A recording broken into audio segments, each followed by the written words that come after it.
Hao Ren berbalik dan wajah kecil marah Zhao Yanzi kembali memasuki pandangan matanya lagi. Aku hanya berkeliling.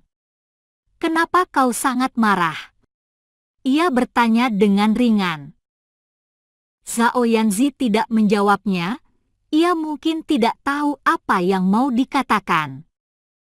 Aku akan pergi jika tidak diterima di sini, lanjut Hao Ren. Tidak. Zhao Yanzi agak memutar matanya dan berkata, kau bisa tinggal di sini. Melihat ekspresi wajahnya, Hao Ren tahu ia memintanya tinggal untuk menghindari teguran dari orang tuanya. Jadi apa yang bisa kulakukan? Ia bertanya.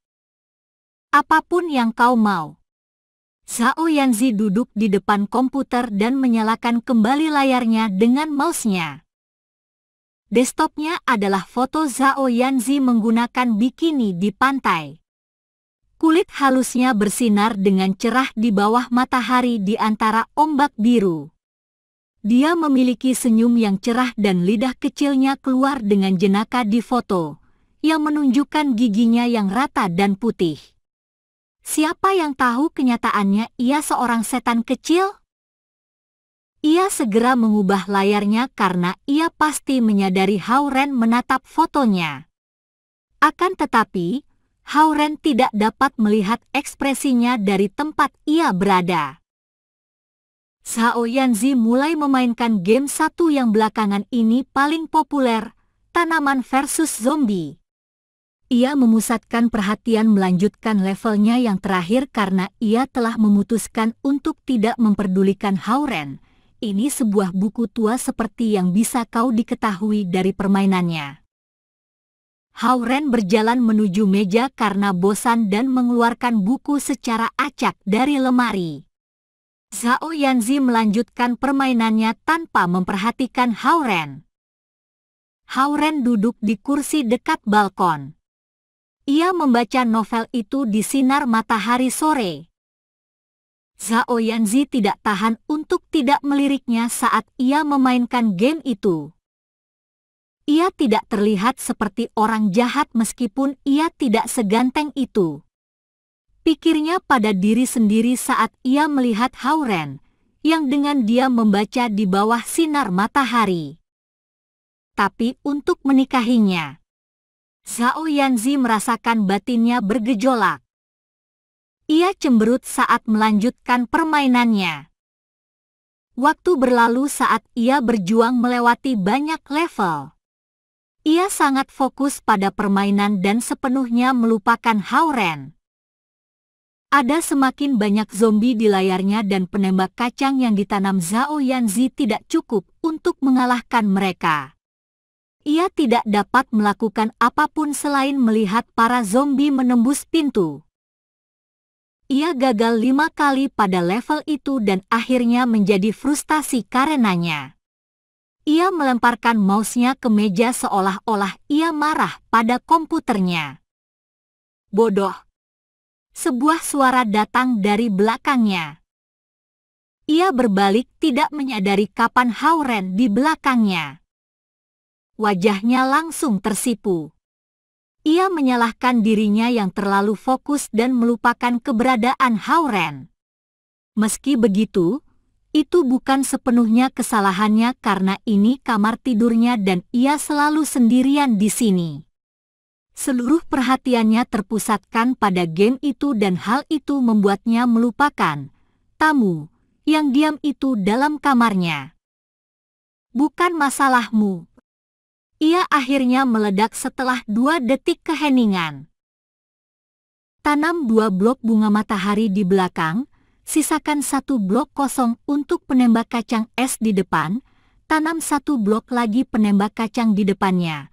Kemudian tanam 1 blok kentang. Sama saja dalam air kecuali taman daun teratainya dulu, Hao Ren berkata. PTFF, itu tidak akan berhasil. Zhao Yanzi tidak yakin. Mengabaikannya, Hao Ren kembali ke balkon untuk membaca.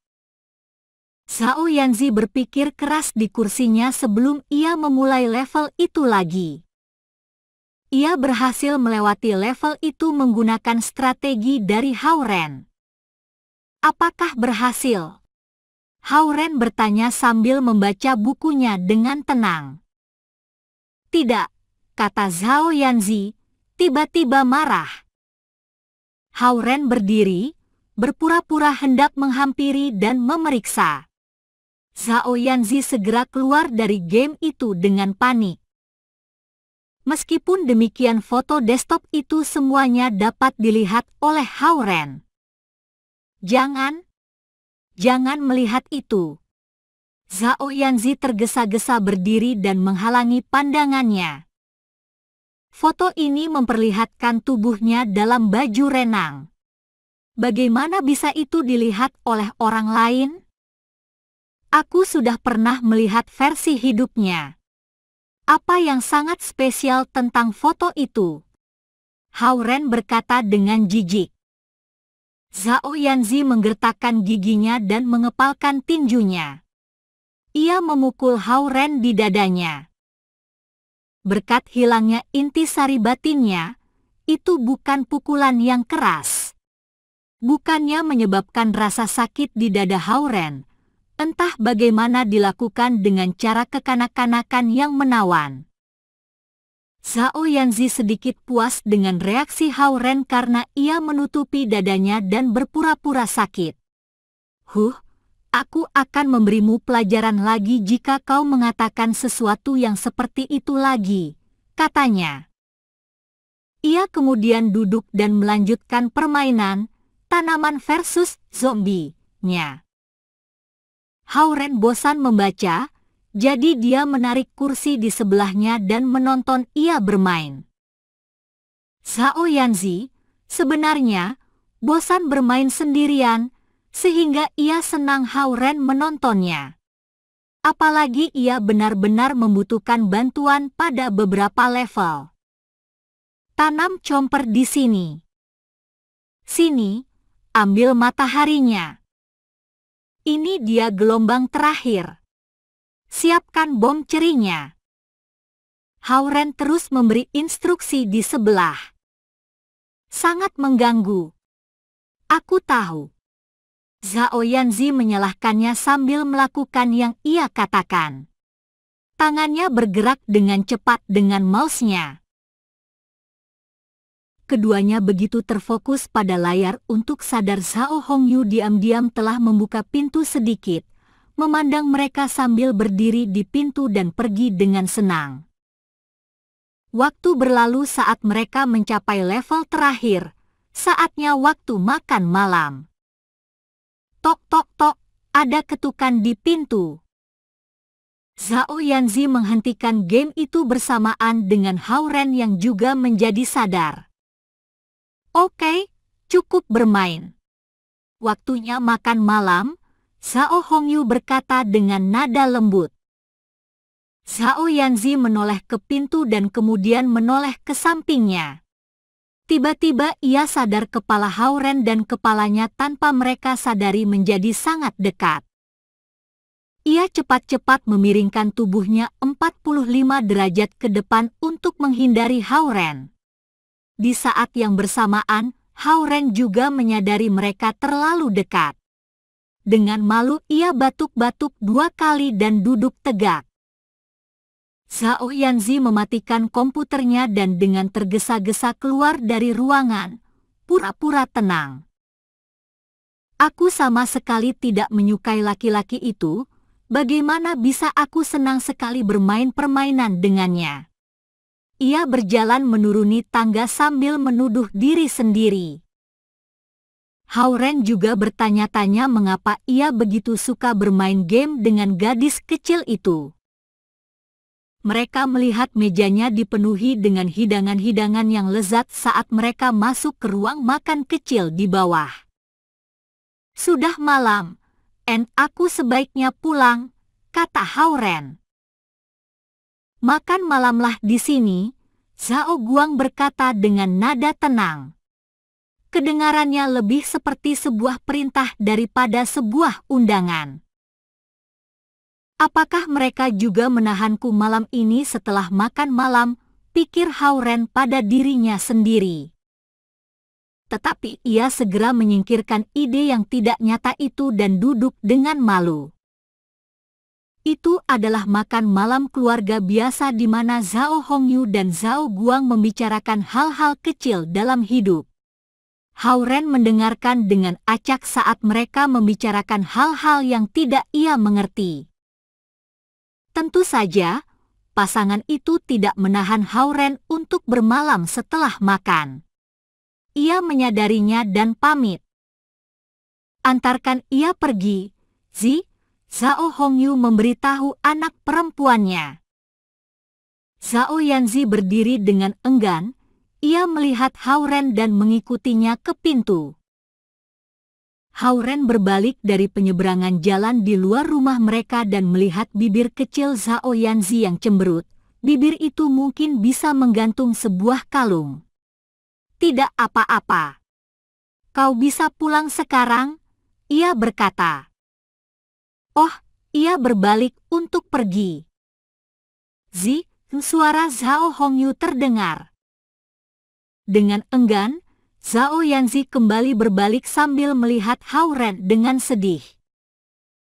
Hao-Ren berjalan menuju perhentian bus 500 meter jauhnya tanpa berkata-kata, dan Zhao Yanzi mempertahankan jarak 30 cm darinya. Caranya, mengantarnya pulang, adalah mengikutinya tanpa dia lihat. Bisa dilihat, Zhao Zi dipaksa orang tuanya untuk melakukan ini dari pandangan enggannya. Sepanjang jalan keduanya tidak mengatakan satu patah kata. Zhao Yanzi menendang kerikil-kerikil kecil sepanjang jalan dari waktu ke waktu sepertinya ia sedang mengekspresikan kemarahannya kepada orang tuanya. Kerutan lengan baju kaos putihnya dan rok pendek berpola bunga merah berkibar ditiup angin. Jika bukan karena bibir cemberutnya, pakaiannya dan tampang imutnya sangat menarik. Seperti slogan Yo Liren, sedikit manis, sedikit imut, sedikit dewasa, dan sedikit seksi. Jarak 500 meter tidak jauh juga tidak dekat. Segera Zhao Yanzi mengantarkan Hao-Ren ke perhentian bus. Baik, pergilah sekarang, Hao-Ren berbalik dan berkata padanya. Ya. Zhao Yanzi mengangguk dengan kepala tertunduk. Tiba-tiba ia melihat dengan ekspresi yang rumit. Kemudian ia berbalik dan berjalan pulang. Hao-Ren menyadari ia bahkan tidak memiliki nomor teleponnya saat memperhatikan Zhao Yanzi pergi. Meskipun ia hanya murid menengah, ia pasti memiliki ponsel jika melihat keluarganya begitu kaya. Ia berdiri di perhentian bus sambil memperhatikan Zhao Yanzi berjalan menjauh tanpa menatap ke belakang. Hao-Ren berpikir pada dirinya sendiri, ia benar-benar tidak mau menikah dengan paman sepertiku.